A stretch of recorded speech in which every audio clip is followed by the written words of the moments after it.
Hello, and welcome to How NCAA Division I football and basketball players analyze information and synthesize knowledge.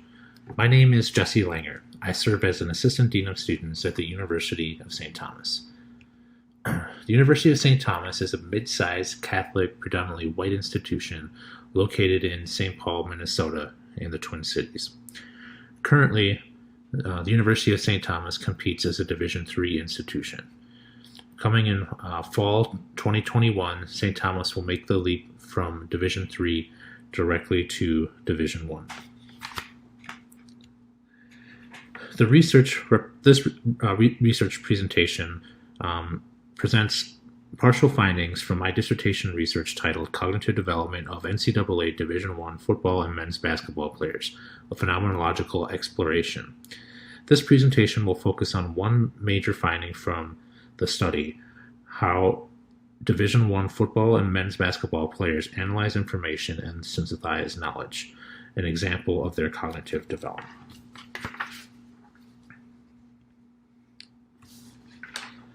This study used a qualitative phenomenological approach consisting of one-on-one, in-person, semi-structured interviews. It focused on factors of the student-athlete experience that impacted student-athlete development. The philosophical foundation of qualitative research lies in the belief that reality is socially constructed. Individuals create subjective meanings from their experiences by interacting with others in social, historical, and cultural contexts. These contexts influence how individuals interpret their experiences and assign meanings to them. Phenomenology is a qualitative research method that explores the meaning several individuals assign to a shared lived experience. Phenomenological research seeks to describe the essence of a specific human experience, what it is like to experience a specific phenomenon. A phenomenological account of knowledge must remain true to the experienced evidence. I conducted in-depth interviews with 17 NCAA Division I football and basketball players for this phenomenological study. Participants attended and played football or men's basketball at 12 Division I institutions across the United States, representing 9 conferences, including 3 of the Power 5 conferences. Interviews focused on participants' college experience while participating in football and basketball at the highest intercollegiate level. I explored participants' day-to-day life as Division I football and basketball student-athletes and their perceptions of its effect on their cognitive development. I coded interview transcripts and developed themes from the data to describe participants' college experience to convey a general essence of the NCAA Division I football and men's basketball college experience. I asked participants about their decision-making process and how they engage in unfamiliar or uncertain situations. The purpose of these questions was to determine how participants analyze information, think critically, and reason through decisions in unfamiliar situations. Multiple subthemes emerged about how participants analyzed information, including participants doing their own research, thinking analytically, thinking critically and creatively, and weighing the pros and cons of a situation. Other subthemes included future thinking, considering the impact on self and others, seeking advice from others, and trusting their instincts. These methods reflect their critical thinking and reasoning skills and impacted their knowledge generation, intellectual development, and autonomy. Participants analyzed information by doing their own research. Participants said they gather as much information as possible before making a decision or when presented with an uncertain or unfamiliar situation. Participants stressed the importance of gathering information from multiple credible sources. They also asked many questions to obtain focused information. Researching information about a decision or an unfamiliar or uncertain situation impacted participants' critical thinking and reasoning skills. It also influenced their autonomy and how they generate knowledge. Participants reported learning to gather as much information as possible when doing their own research. John said, "I think the first thing you've got to do is gather as much information as possible and then analyze information and think about it. And then I try to wait as long as I can to make a decision, just because it gives you enough time to think on the information and maybe come across more information or data along the way. Sam expressed a similar idea about his decision-making process. Just gathering as much data and information as you can. To me, that's one of the big things, is just making sure you're collecting all the information that you need to make a big decision. Because there's a chance you might not be happy with it down the road, but at least you can say you did your research and you were able to really just make sure you were making the best decision that seemed right for you at the time. John and Sam said they preferred making decisions with the most information possible. This impacted their critical thinking and reasoning ability and influenced their autonomy. Jeff discussed a writing course that taught him how to look for multiple sources. I kind of look for more than one example now, and kind of look for things that can be explained in great detail due to that class, Jeff explained, and kind of not just going off one point, kind of expecting more information or looking for more information if it's not provided. Not just going off of one thing, kind of just doing more research on my own. Jeff credited his writing course for developing awareness of multiple sources. Because one source could say one thing and then another source could say something totally different. Jeff considers multiple sources when he encounters unfamiliar situations. I would look at about 5 different sources, Jeff explained. If 2 conflict with one another, I would say go with the majority and see which ones are more credible, because that class taught me about credible sources. You have to differentiate credible sources from non-credible sources. Jeff learned Google is not always a credible source, so he seeks out scholarly websites. Considering multiple sources and multiple perspectives while examining source credibility impacted participants' critical thinking and reasoning skills and influenced their autonomy, intellectual development, and knowledge generation. Participants discussed the importance of asking questions when they analyze information. Schubacher asked why questions when seeking advice from others. I think why questions are the biggest. You start asking, why do you think that? And you start getting into their thought process on the situation, regardless if they agree with you or disagree with you. Schubacher explained. You just start asking why to whatever their statement might be. Once you understand why, you can understand where they're coming from, and then you can start taking in what they're saying. Asking questions about a decision or unfamiliar or uncertain situations impacted Schubacher's critical thinking and reasoning skills. It also influenced his autonomy and knowledge generation. Participants discussed various ways they engage in analytical and process thinking to synthesize knowledge. Some participants engaged in strategic thinking by considering the big picture and evaluating efficiency. Other participants broke things into smaller, more manageable parts that increased their focus. Some wrote down and mapped out their thoughts and plans. Other participants were forced to develop independent analytical skills because of missed classes due to athletics. Participants applied analytical thinking to various aspects of college life, including their coursework, internships, social life, and academic planning. Each method of analytical and process thinking contributed to participants' intellectual development and knowledge generation. Frank identified himself as an analytical and process thinker. I'm very analytical, and I kind of think I'm a process thinker, if that makes sense. That's why I majored in accounting and I work in accounting. He continued to be an analytical thinker in his accounting career. When I'm faced with a decision about a client, I have to see how that applies to the Internal Revenue Code, and a lot of that is not clear because the Internal Revenue Code is very broad. It's kind of defined in some areas, but it's very broad. So you have to first look at the facts of your client, and then you have to look at the facts of the Internal Revenue Code. Frank said he applies his analysis of the Internal Revenue Code to the facts his clients present to make financial decisions. His ability to analyze information and apply it is a reflection of his critical thinking and reasoning skills. Frank also tied his identity to his process and analytical thinking skills.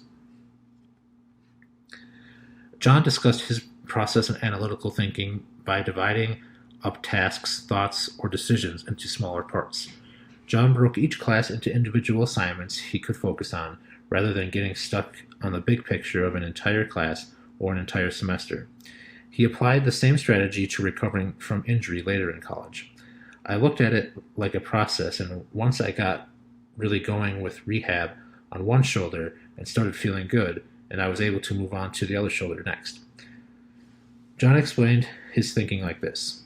It's just kind of helped me focus on, like I said, the small picture, just focusing on having ultimately a long-term goal, but setting many short-term goals that you have a lot of confidence in reaching.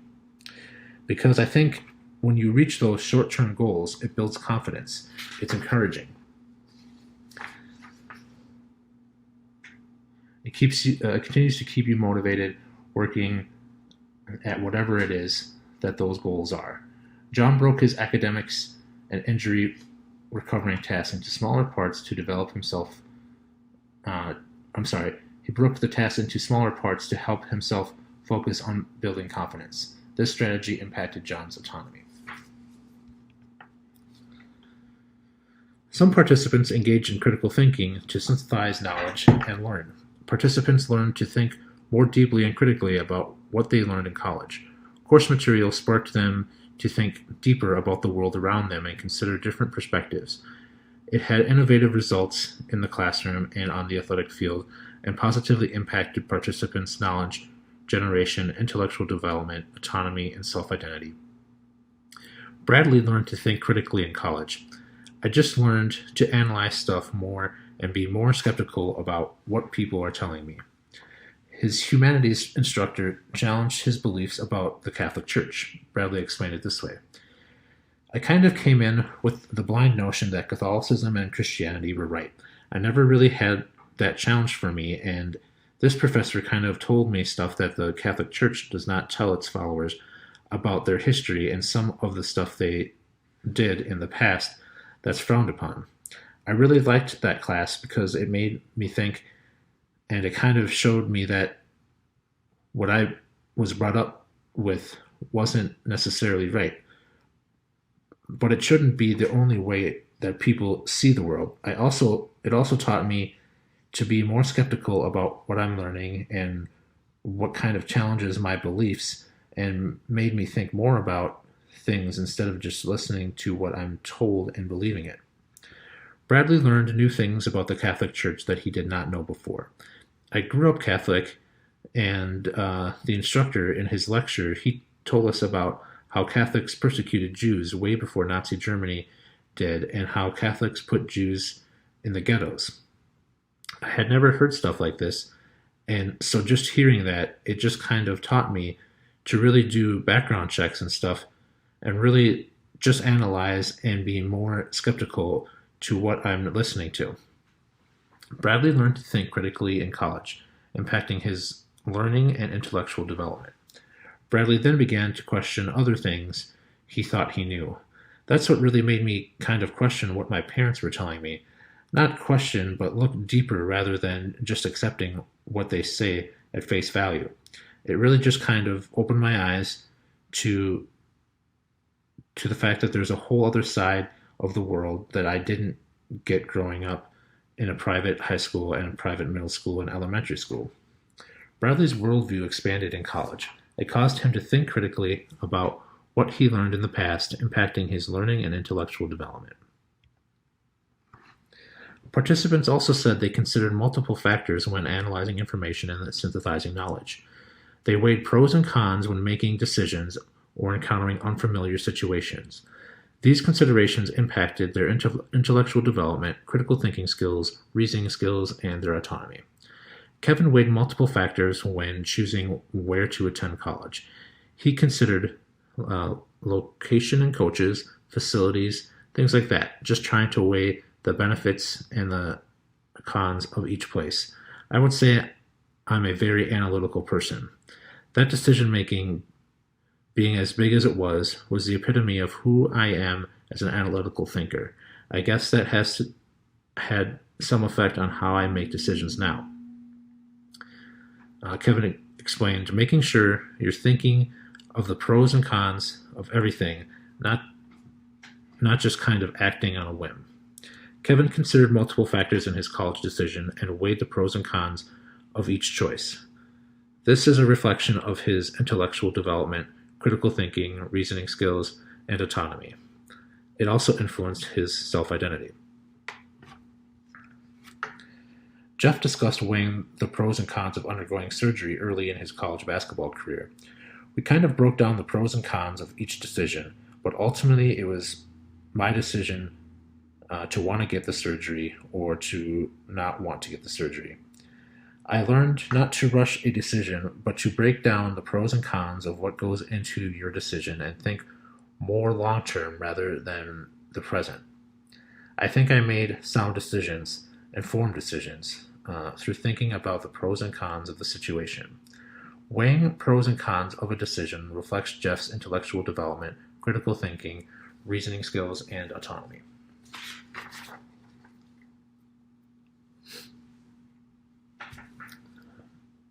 Participants considered the future when making important decisions as well. Some participants considered their future after sports when choosing their major. Other participants considered their future health when deciding whether to undergo surgery to heal from injury. The decisions participants made were influenced by their critical thinking and reasoning skills and impacted their autonomy. Schubacher and Jeff considered the future when deciding whether or not to undergo surgery for an injury. Schubacher had the opportunity to become a starting player if he did not undergo surgery. I ultimately decided it would be the best for my future to get the surgery because, at the end of the day, football is only going to be here for a short period of time, Schubacher said. And so I was trying to look 30 years down the road and how this would affect me. Schubacher later added, now I know it's the right decision. Then I was like, I'm just doing it for my future health. Schubacher weighed his future health against the opportunity to be a starting college football player. He chose his future health, and time informed him it was the right decision. Considering his future is a reflection of Schubacher's critical thinking, reasoning, and autonomy. Jeff considered his future health in a similar decision about whether to have surgery. From a long-term perspective, I looked at it as a benefit at the time. I just wanted to be able to do more things long-term, and the injury I had caused further damage if I didn't get the surgery, Jeff explained. From my perspective, everything is temporary. If you look at it as temporary, then how would you feel 4 or 5 years down the line from the decision that you're making now? Jeff weighed playing time against his future health. His perspective on the fleeting nature of basketball swayed him to undergo surgery, a reflection of his critical thinking, reasoning, and autonomy.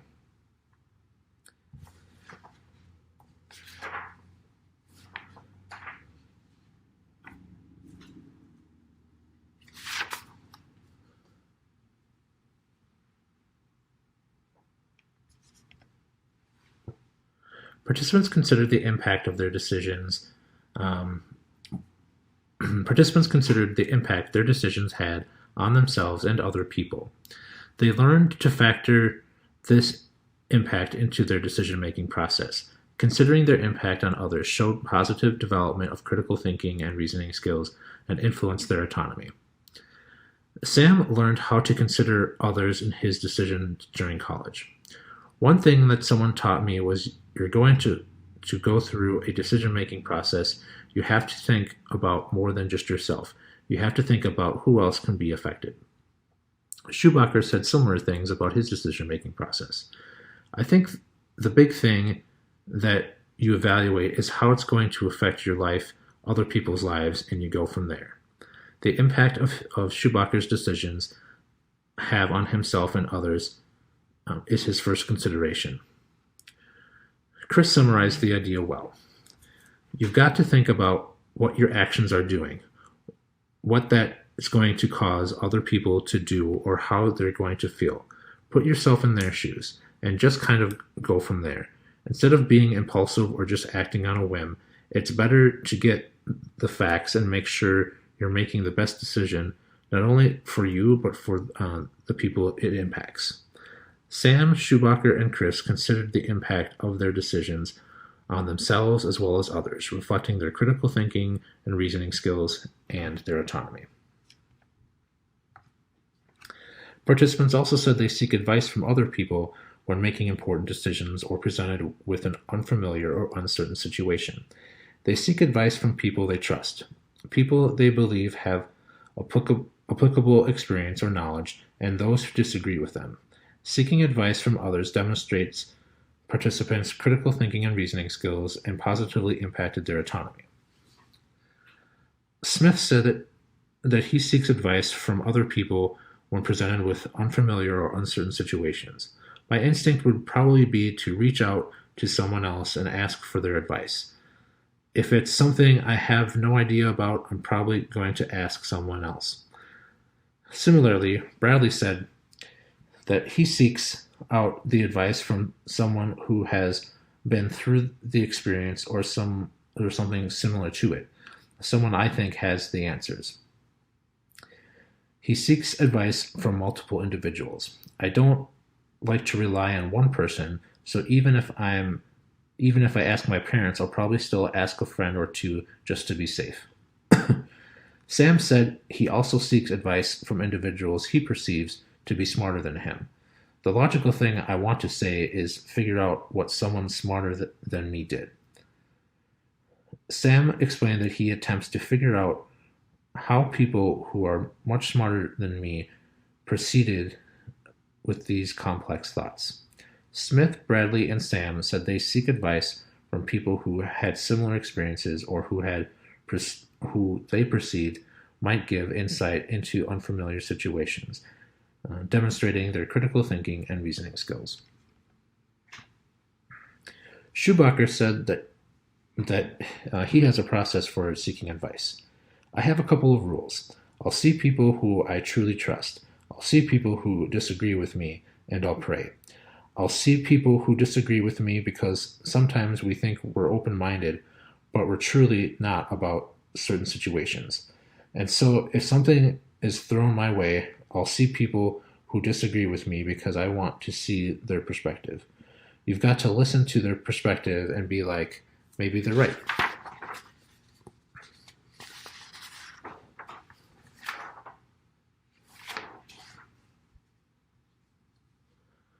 Schubacher seeks out multiple individuals when making decisions, those he trusts and those who disagree with him. He seeks to understand his decision from multiple perspectives before he commits to it. This reflects Schubacher's critical thinking, reasoning skills, and knowledge generation ability. Finally, several participants discussed trusting their instincts when making decisions or analyzing information. They trusted their initial feelings or allowed their life experience to inform their decisions. Their instincts contributed to the critical thinking and reasoning skills and impacted their autonomy. Jeff said he trusts his instincts when making decisions. I tend to lean on my gut feeling because I think your gut feeling is the correct feeling, whether you want to believe it or not. AS said that he trusts his life experience to guide him. Just overall life experience is what was fed into my head, and that's how I analyze a lot of things. If I get a red flag or something, I kind of want to fall back and ease off, AS said. Jeff and AS trust their instincts when making decisions, reflecting their critical thinking skills, reasoning ability, and their autonomy. Holbrook trusts his gut and is willing to suffer the consequences if he is wrong.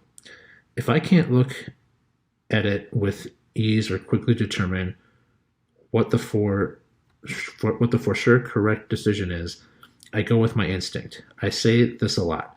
Do the crime, do the time. I'm willing. Every decision I make, I'm willing to live with the consequences. And so part of that is learning to trust my gut. Sometimes it bites me in the ass, but I've found that I trust myself generally. So go with my gut and live with it and see what happens after. Holbrook's resilience on his instincts, Holbrook's reliance on his instincts is a reflection of his critical thinking, reasoning, and autonomy. Participants used multiple methods to analyze information and synthesize knowledge. Methods included doing their own research, thinking analytically, thinking critically and creatively, and weighing pros and cons. Other methods included future thinking, considering the impact of self and others, seeking advice from others, and trusting their instincts.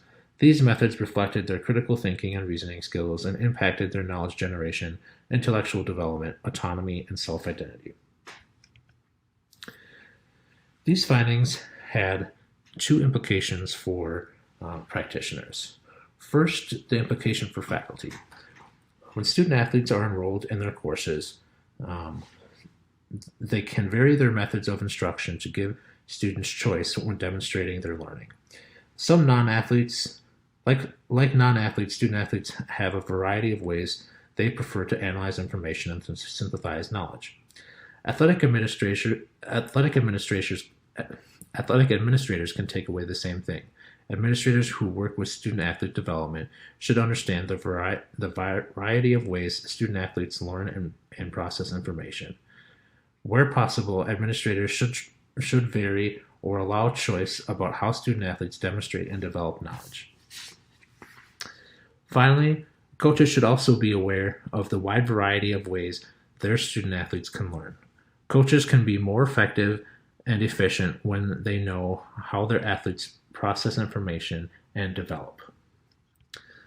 Thank you for taking the time to listen to this research. If you have any questions or would like to discuss the ideas further, my email address and my office phone are listed on this slide. Thank you very much.